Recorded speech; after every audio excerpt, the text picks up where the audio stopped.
Don't worry, there's lots more bad things coming. Perhaps. Bonjour à tous et bienvenue dans cette nouvelle vidéo et aujourd'hui je reviens donc sur Cruella que j'ai pu voir en avant-première parce qu'actuellement il y a des avant-premières de ce film en salle pour ce film qui sort mercredi officiellement en salle. Alors je crois qu'il est sorti il y a quelques semaines, je crois sur Disney+, mais Disney+, américain, pas en France. En France, ils ont privilégié les salles. Alors, qu'ai-je pensé de ce Cruella?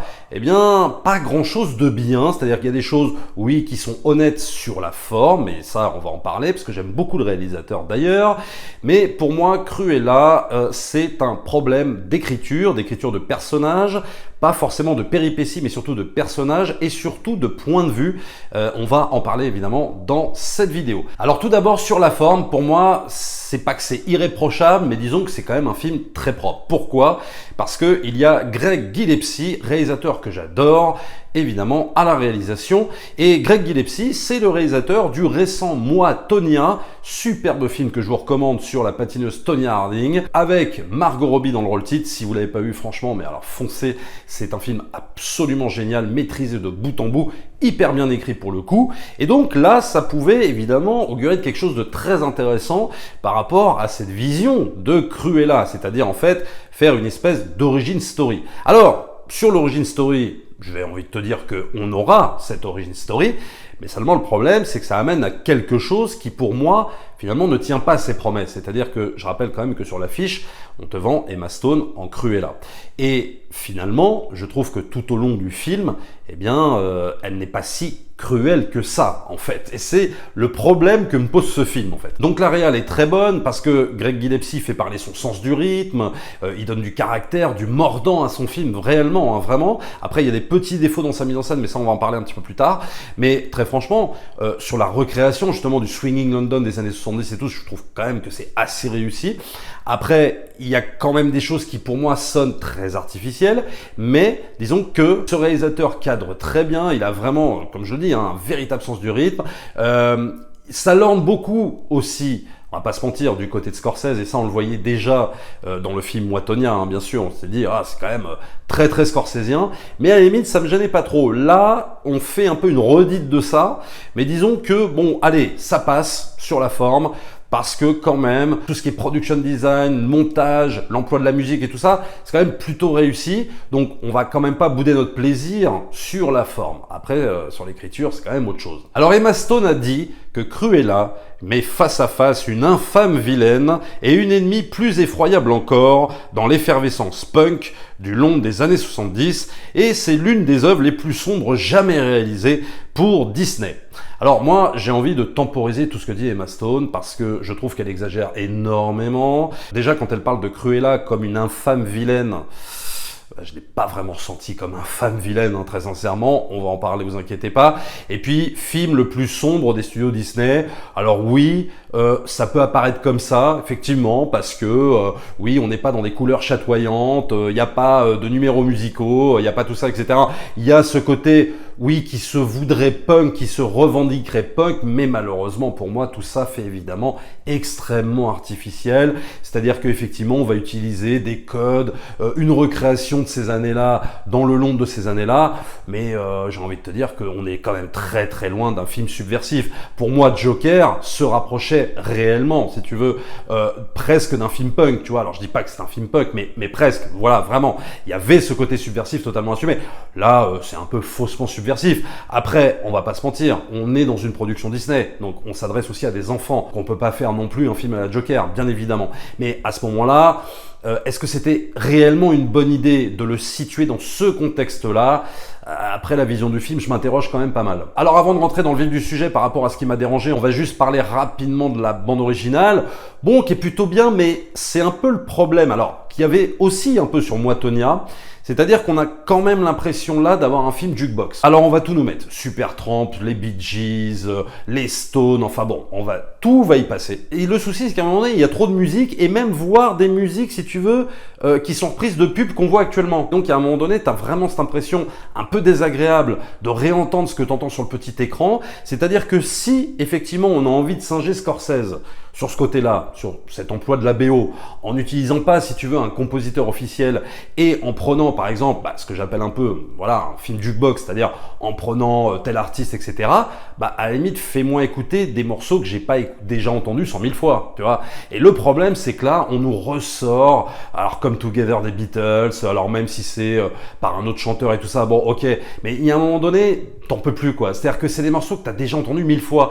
L'intérêt, par exemple, de Scorsese, et il le fait souvent, il emploie justement de cette façon-là des musiques issues de je sais pas, peut-être de sa collection de disques et tout ça, mais il prend honnêtement des choses qu'on n'a pas entendues, tu vois. Tarantino aussi fait comme ça, tu vois. Alors moi je critique beaucoup Tarantino, mais il y a un point où c'est quand même difficilement attaquable, c'est quand par exemple il utilise pour sa BO des morceaux qu'on connaît pas vraiment. Après il les rend connus, mais à la base on les connaît pas. C'est ça qui est intéressant. Le problème de Greg Gillespie là-dessus, c'est qu'il va utiliser des trucs entendus, surentendus.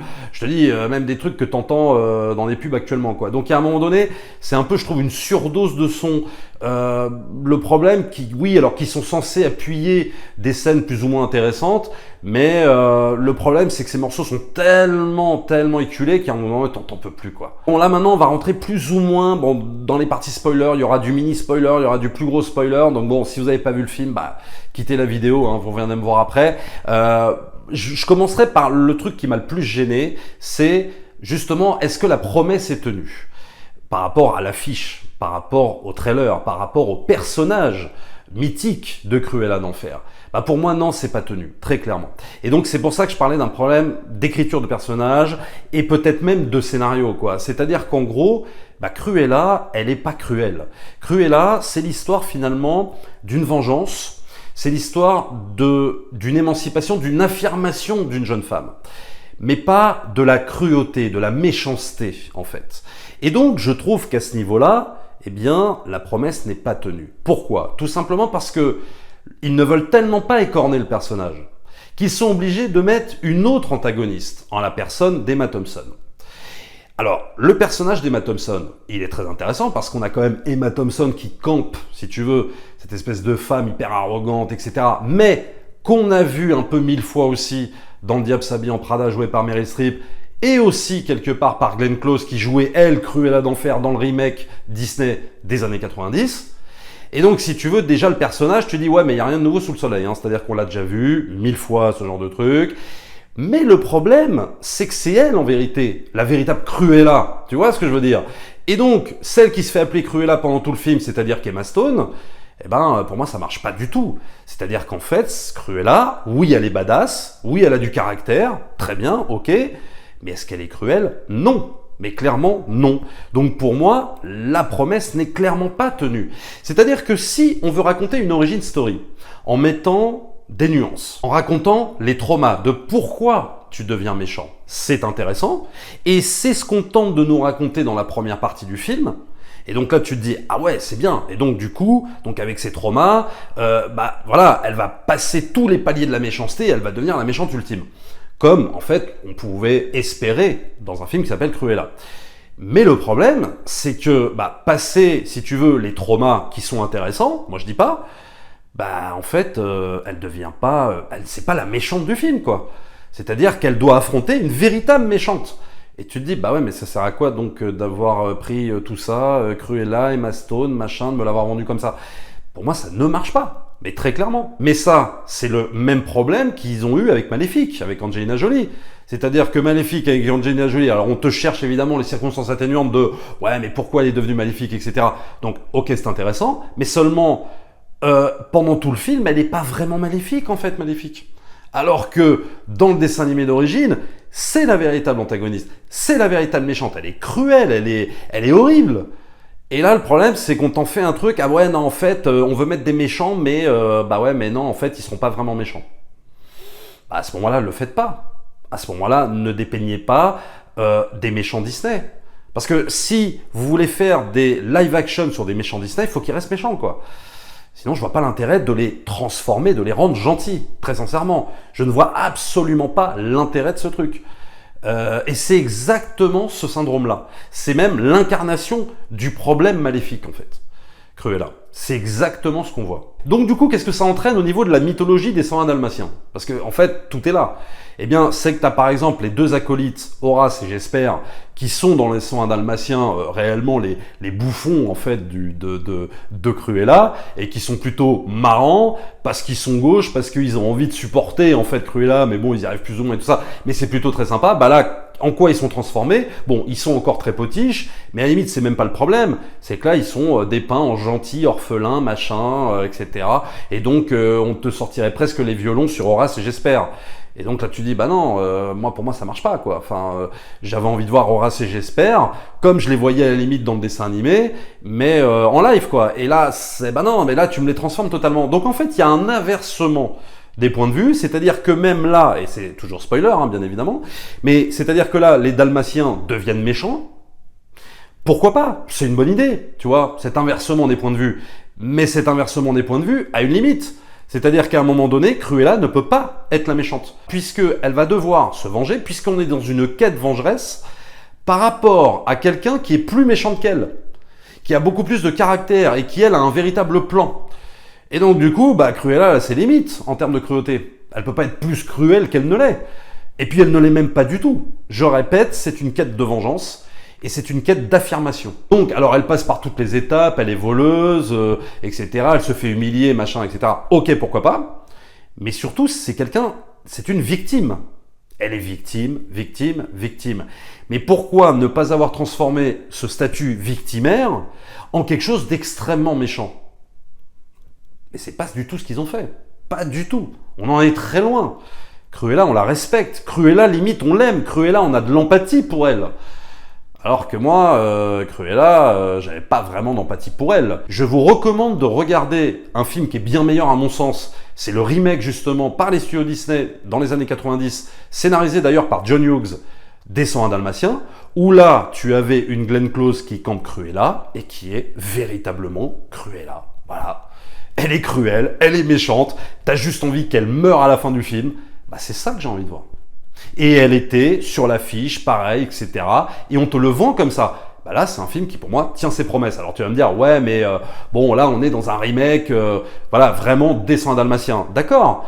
Mais même si tu tentes d'épouser un autre point de vue, c'est-à-dire que si tu tentes de me raconter pourquoi Cruella est devenue comme ça, moi ça m'intéresse. Et c'est exactement ce que j'attendais de ce film. Mais après, je veux la progression vers le mal. Parce que sinon, c'est quoi l'intérêt? C'est quoi l'intérêt de me vendre un live action avec un méchant Disney? Si c'est pour ne pas m'écorner ce méchant, si c'est pour ne pas m'écorner cette héroïne, et finalement ne pas en faire une anti-héroïne, mais une héroïne. Et on se voit bien que la véritable méchante du film, c'est Emma Thompson. Alors Emma Stone, elle fait ce qu'elle peut dans le rôle et je trouve qu'elle est plutôt bien, même si, bon, voilà, elle en fait des tonnes, mais tu sens qu'elle s'éclate, qu'elle s'amuse et c'est plutôt plaisant. Mais c'est pas parce que tu vas rajouter ce côté punk, voilà, avec, tu sais, les inscriptions presque à la No Future, etc., que déjà tu vas me faire un film subversif. Ça suffit pas. C'est pas parce que tu vas utiliser les codes, etc. et le réalisateur fait ce qu'il peut. Mais moi, je trouve que tout ça fait très factice, très artificiel. Et finalement, tu te dis, ouais, ça sert à quoi de l'avoir situé dans ces années-là, quoi. En fait, ça n'apporte pas grand-chose, ce côté punk. Puisque le personnage n'est pas punk. Le véritable personnage plus ou moins punk, finalement, c'est celui qui est interprété par Emma Thompson.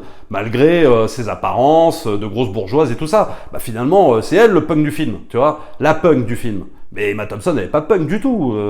Elle est juste là, en mode badass, etc. pour contrecarrer les plans du méchant. C'est tout, mais je vois pas où est le punk là-dedans, en fait. Bon, alors c'est vrai que là, je remets beaucoup en question le film. J'ai envie de te dire que peut-être que l'intérêt, l'attrait du film, c'est encore une fois sur la forme. C'est-à-dire que moi qui reproche souvent un peu le côté fade des réalisateurs que Disney va engager, que certains autres studios vont engager, c'est-à-dire ce côté très fade, très plat, sans relief dans la mise en scène, là au moins on a quelque chose voilà, qui s'affirme. C'est-à-dire on a une réalisation qui s'affirme, on a du caractère, on a du mordant, on a une véritable personnalité. Ça on peut pas dire le contraire, ce serait un peu malhonnête de dire qu'il n'y a pas de personnalité dans le film. Il y a de la personnalité grâce à Greg Gillespie et sa mise en scène. Mais je répète que la mise en scène ne suffit pas. C'est-à-dire qu'à un moment donné, il faut que le scénario suive derrière. Et Greg Gillespie, il peut avoir tout le talent qu'il veut. Si le scénario est pas bon derrière, ça va être compliqué. C'est exactement pour ces raisons-là que je trouve que Cruella, c'est un film qui se mord la queue, qui finalement ne va pas au bout de ce qu'il a envie de vendre. Par exemple, une scène extrêmement cruelle, mais qui aurait dû appartenir à Cruella et non pas à Emma Thompson, mais forcément Emma Thompson c'est le principal méchant, donc voilà. C'est par exemple la scène où t'as Emma Thompson qui tente de la brûler vive dans son appartement. Ça c'est Cruella. Voilà. Mais le problème c'est que c'est un inversement. C'est-à-dire qu'en fait, c'est pas Cruella qui fait ça. C'est l'autre. C'est Emma Thompson. En gros, sa mère, puisque à un moment donné, on va nous vendre cette histoire à la « je suis ton père », bon voilà, qui arrive pour moi un peu comme un cheveu sur la soupe, mais bon, pourquoi pas, c'est sympa, le petit rebondissement à la « je suis ton père », et en vérité, Emma Thompson, c'est la mère de Cruella, bon bref, ok. Mais j'ai envie de te dire que même ce rebondissement est quelque part un petit peu factice. Parce qu'il n'apporte rien de plus. Puisque le plan de Cruella par rapport à sa mère, il était déjà très établi. Donc le fait de savoir que c'est sa mère, c'est sa belle-mère, c'est pas sa mère ou je sais pas quoi, ça ne change absolument rien. Donc c'est un rebondissement à la Empire contre-attaque, mais pour moi totalement factice et qui n'apportera rien de plus. Puisque de toute façon, Cruella n'aura pas plus d'empathie pour Emma Thompson du fait qu'elle sache que c'est sa mère. Donc elle va réfléchir 2 minutes vite fait, puis après elle va se dire non quand même c'est une enflure, donc de toute façon elle ne mérite pas de vivre et tout ça. Donc de toute façon ça ne changera rien au problème. Donc je trouve, encore une fois, problème d'écriture, que ce rebondissement est factice, il ne sert à rien. Voilà. Et ceux qui seraient tentés de me dire, bah ouais, mais regarde, dans le film Joker, par exemple, il est dépeint aussi comme une victime, et puis bon, voilà, on a de l'empathie pour ce personnage. Alors oui, c'est vrai. Sauf que dans Joker, à un moment donné, ça prend quand même une autre tournure. C'est-à-dire que le personnage devient pas vraiment recommandable, quand même, si on se souvient bien.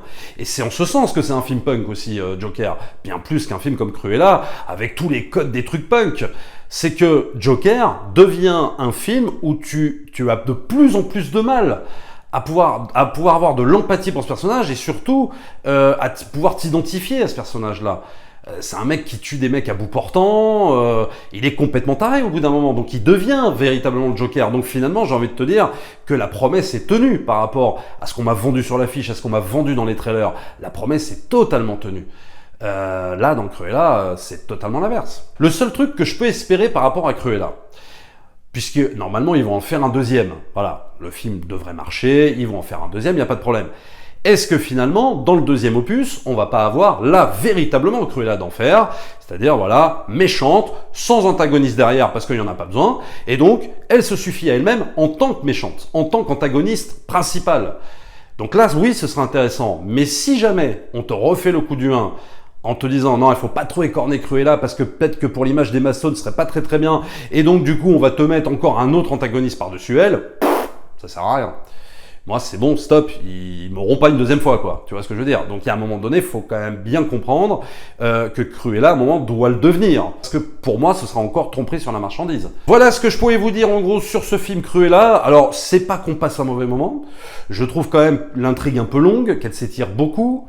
C'est-à-dire que, alors, on a beaucoup de séquences de casse, d'infiltration, de machin, qui sont sympas, qui sont intéressantes. C'est-à-dire, on passe pas un mauvais moment, mais je trouve qu'à certains moments, quand même, le film est plus ou moins mal rythmé, c'est-à-dire que voilà, ça s'étire, le film dure 2h15, alors qu'à mon avis, il aurait pu durer 1h30. Je redis encore que le remake des années 90, je sais pas, il a duré 1h40, et c'est carré, il n'y a pas une scène en trop, c'est hyper calibré, hyper carré, et on s'ennuie jamais, alors que là, voilà, ça s'étire, et moi, ça m'a posé quand même un petit problème aussi en termes de longueur, mais ça va, c'est pas non plus catastrophique. Moi, c'est un film que je déteste pas, mais je trouve qu'il y a quand même beaucoup de problèmes et que, je le redis, la promesse pour moi n'est pas tenue par rapport aux méchants qu'on est censé me vendre. Malgré toutes les nuances qu'on peut apporter dans une origin story, comme je le disais également dans la vidéo. Abonnez-vous à la chaîne, likez, partagez comme d'habitude, et nous on se retrouve très vite pour une prochaine vidéo. Ciao!